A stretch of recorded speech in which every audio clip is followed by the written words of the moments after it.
বাবুই পাখি ওই যে তাল গাছে বাসা করত, আজকাল কিন্তু তেমন নেই। ওরা কোন পলিটিক্যাল ইনস্টিটিউটে পড়েছে, কোন ইঞ্জিনিয়ারিং কলেজে পড়েছে, ওরা যে গাছের পাতা ফেড়ে ফেড়ে চিড়ে চিড়ে এই বাসাগুলো বানায়। দেখা যায় ঝড়ে তাল গাছ উপড়াই গেছে, ওরা গিট দিতে জানে না, শুধু এই পাতায় পাতায় প্যাঁচ এগুলো দিয়ে দিয়ে এক একটা বাসা তৈরি করে। বাবুই পাখির বাসার ভিতরে খোঁজ করলে আপনি দেখবেন এটার মধ্যে বেডরুম আছে, প্রাইভেট রুম আছে, গেস্ট রুম আছে। আবার দেখুন 150 কিলোমিটার বেগে তুফান বিল্ডিং পর্যন্ত উড়িয়ে নিয়ে যায়, কিন্তু ওদের বাসার কিছু। সবচেয়ে মজার কথা, এই প্যান্ডেলটাকে আলোকিত করার জন্য আপনারা এতগুলো বাল্ব, এতগুলো লাইট জ্বালিয়েছেন। বাবুই পাখি ওই বেচারাদের জেনারেটরও নাই, পাওয়ার হাউসও নাই, কোনো বাল্বের কারখানা, এত বিদ্যা এত প্রযুক্তি নাই, কিন্তু ওদের ঘরটা অন্ধকার থাকে না। ওরা সন্ধ্যাকালে গিয়ে জোনাকি পোকা, জঙ্গল বাগানের কাছে গিয়ে জোনাকি পোকা ধরে নিয়ে আসে। আর জোনাকি পোকা ধরে নিয়ে আসার সময় ওই বাবুই পাখিটা আগেই দেখে যায় পুকুরের কিনারে, ডোবার কিনারে কোনখানে পিছলে পিছলে কাদামাটি আছে, সে এখানে কাদামাটি দিয়ে বাসা বানায়। বাবুই পাখির বাসার ভিতরের দিকটা কেটে যদি কোনো সময় দেখে থাকেন, আমি কিন্তু দেখেছি, দেখা যায় এক একটা বাসার ভিতরে 8টা থেকে 12টা মাটির ঢিবি আছে, মাটির ঢিবি। আর এগুলোর মধ্যে ছিদ্র ছিদ্র আছে, ছিদ্রগুলো এত ছোট, ছাকনির মতো, চালনির মতো। একটা ছিদ্র বড় রাখে। আজকে যে জোনাকি পোকাটাকে ধরে আনবে, নিচে একটা ছিদ্র রাখে বড়, আরগুলা ছোট ছোট, একই মেজারমেন্ট, একই মাপের, একই সাইজের। এই জোনাকি পোকাটাকে এই বড় ছিদ্রটা দিয়ে ঠোঁট দিয়ে ভিতরে ঢুকিয়ে দেয়। ভিতরে ঢুকিয়ে দিয়ে পায়ে করে যে কাদা মাটিটা এনেছে, এই মাটিটা দিয়ে বড় ছিদ্রটা বন্ধ করে, যেন জোনাকিটা বের হয়ে পালিয়ে যেতে না পারে। যতদিন ডিম থেকে বাচ্চা না ফুটবে ততদিন ওরা শুধু নিজেরা খায় আর জোনাকি পোকার জন্য খাদ্য আনে। নিজেরাও খায়, জোনাকি পোকাকেও খাওয়ায়। আবার জোনাকি পোকা 10টা 12টা এইভাবে ডিবি যদি থাকে, ওদের ঘরে কোনো সময় লোডশেডিং হয় না, কারণ 2টা যদি নিবে 4টা জ্বলে, 4টা নিবলে 5টা জ্বলে, কোনো লোডশেডিং নাই। এইভাবে তারা যখন বাচ্চা ম্যাচিউর হয়ে যায়, উঠতে শিখে, ওরা স্বামী স্ত্রী মিলে সিদ্ধান্ত নেয় আগামীকাল আমরা বাচ্চা নিয়ে চলে যাব।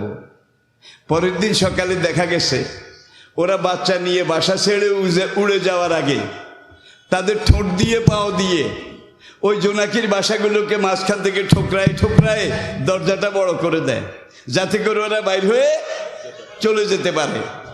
এইটা যদি না করে তাইলে ওরা ওখানে মারা পড়বে।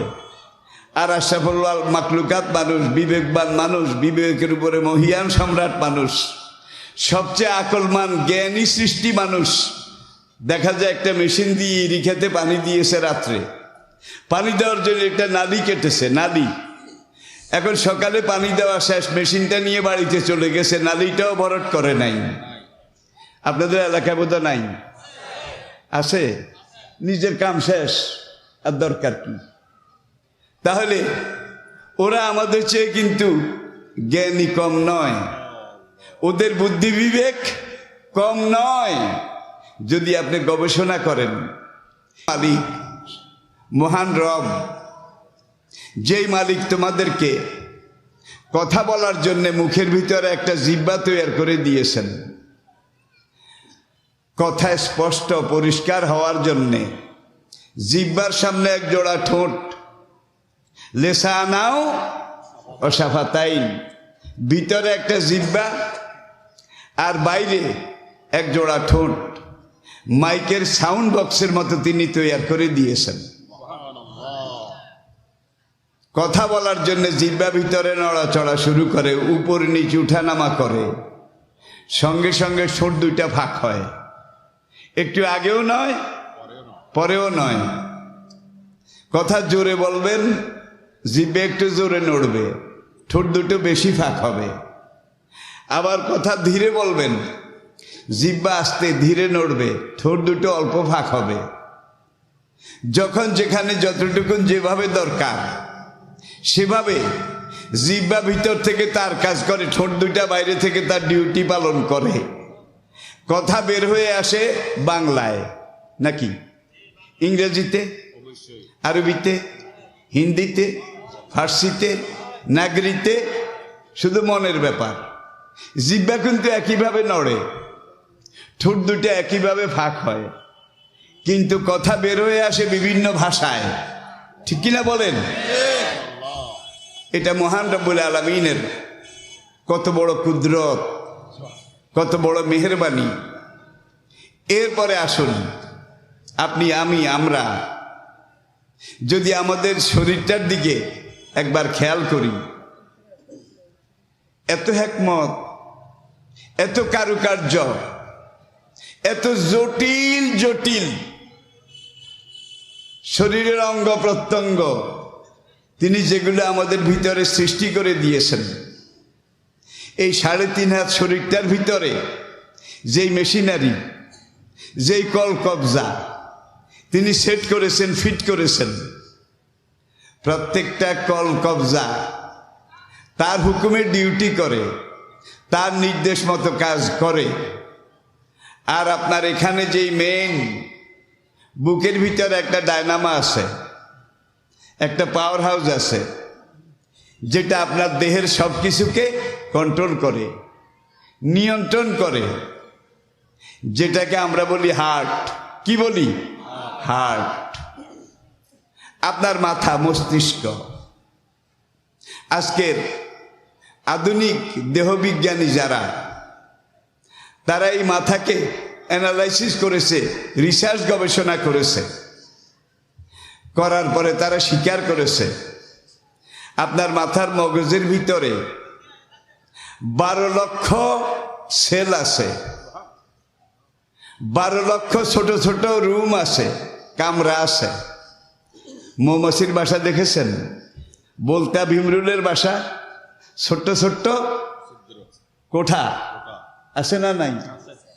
এরপর আজকের বিজ্ঞানীরা এখানে এসে আবির্ভূত হয়ে গেছে যে যতগুলা 12 লক্ষ কোঠা বানিয়েছে রব্বুল আলামিন, এর মধ্যে বড় ছোট নাই, সবগুলো এক সমান।